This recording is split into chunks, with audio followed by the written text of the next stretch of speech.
كبرنا يخي يا لي حبيبنا يخي يا لي معي عدي معي أني ماي معي عدي معي. سلام كوران ቤተሰብ ተኸታተልቲ ናይ ፌብ ዩቲዩብ ቻናል ከመይ ኣለኹም ዘለኹም ሰላም ጤና ንረኽባና ኩላችሁም ቤተሰብ ዘይኮንኩም ሰብስክራይብ ምግባር ቤተሰብ ኩኑ ቤተሰብ ዝኾንኩ ድማ ቪዲዮ ብላይክ ናጀመርኩም እስካብ ወዳእታ ተኸታተልኩም ምትዋዕኹም ብኮመንት ክትገልጹላ ብትሕትና ይላወኩም ምሳኹም ዘለኹ ሓፍትኹም ማርያም ኪረስያ ባር ንማንትሸይ ከም ሓገዝ ክኾነ ኢለ መዝሙር نعيون بركة كخانني برهاني أخي مراحيت من قديت ذلك زمرية حبيرنا نزمر بروخات حواتي حجون بدقامي متوعهم يفليان حفتنا مخالطة فاندويتي كزمرية بسماب ولد ومنفس قدوس أهادو أملاك أمين. برهاني أخي مراحيت من قدي مركوز إنباي مع غبيتي وذي عبادي حزني عباسيت نمحتي إن برهان مريم بركتنا هيبتي برهاني إخي مراحيت من قدي مركوزي إنباي مع غويتي وتي عبادي حزني عباسيت نحتي إما برهان مريم بركتنا بيتي كلو تهلمات كينو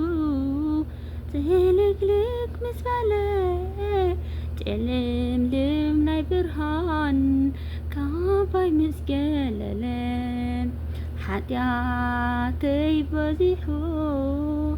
عزيه حزينة كنابر كله تسفى سينة سمكي عند الكوينو بريهو على بي حزني كرسي بهانا لكي اسكلي حزني كرسي بهانا لكي اسكلي برهاني إخي مراحيت من قدي مركوزي إنباي مع غبيتي ودي أبادي حزني عباسيت نفحتي إما برهان مريم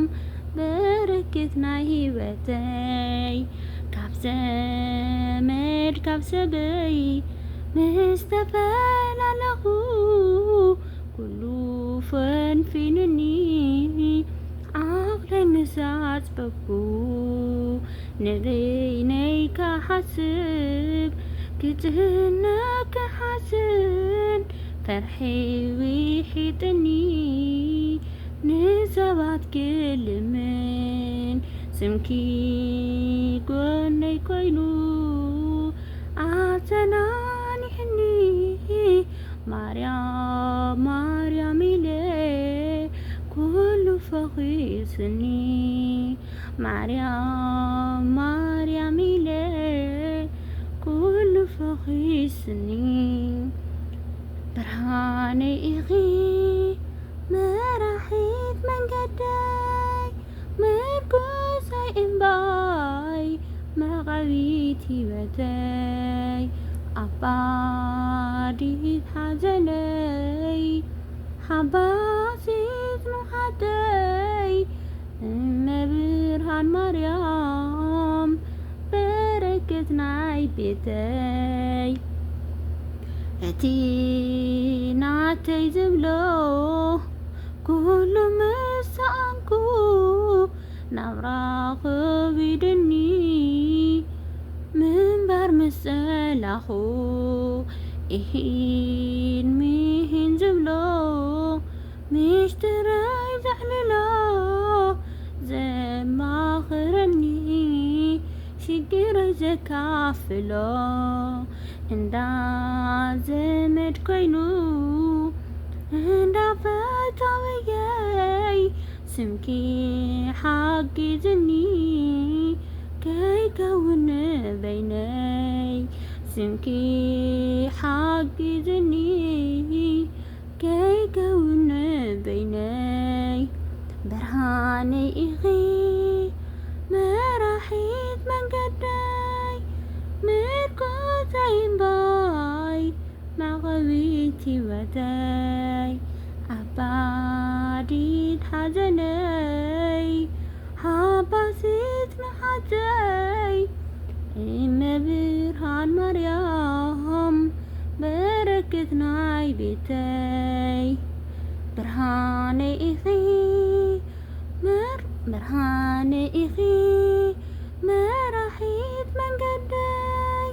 ምርኩዘይ እምባይ ማዕቐቢት ህይወተይ ኣባዲት ሓዘነይ ሓባሲት ንሓተይ እመብርሃን ማርያም በረከት ናይ ቤተይ እመብርሃን ማርያም በረከት ናይ ቤተይ። አሜን አሜን። ስለ መዝሙሩ ቅዱስ እግዚአብሔር አምላክና ዘኸበረን ዝተመስገነን ይሁን። ዝነጠበ ዝበደለ በአፈቱ ጋር መላእክቲ ይተአረመለይ በሐቂ እመቤታችን ለሚኑ እመቤታችን ተማሕፂኑ ዝሓፈረ የለን እሞ ብርሃንና ፀጊዕና እያ እሞ ወላዲት አምላክ በብዘለናዮ በብዘለኹሞ ፀጊዒ ከለላ ትኾንኩም ካብ ኩሉ ኸፍእ ዘበለ ተሓልወና ብስጋኹም ብነብስ ድማ ዋሕስ ተዋቃና ትኾን እምበህር ከስ ክብራት ቤተሰብ ክልተፍ አንደይተይ ናይ ለማዓንቲ ቪድዮና እዚኣ ትመስል ነይራ። ብካሊእ ግዜ ብካሊእ ፕሮግራም እሽካብ ንመፀኩም እጅውን ብድጋሚ ምትዋዕኹም ሞራልኩም ኣይፈለያ ንሓፍትና ፌቦ ወይ ከዓ ንማንትሸይ ኩራት ኣሕዋተይ ምትዋዕኹም ኣይፈለያ ጠፊኣ እውን ስለ ዘላ ብዙ ኩነታት ማለት ብኮኔክሽን ጉዳይ እና ብሩኻት ኣሕዋተይ ሊብ እውን ተኣትያ እንተ ኸኢልና መፂና ተንጫወተላ ብሩኻት ኣሕዋተይ ምክንያቱም ሰዓቱና ኣኸለ ስለዝኾነ ግዜና ኣኸለ ስለዝኾነ መፂና ተንሕግዛ ተንጫወተላ ከም ንፈልጣ ሓፍትና ፌቦ ወይ ከዓ ማንትሸይ ኣዝያ ምስኪን ሓላል ሰብ ተጫዋቲት ሓጋዚት ንኹሉ እያ ኣጋጣሚ ሕጂ ብዘይተሓዝ ስለዝተተሓዘት ስለዘይጠዓማ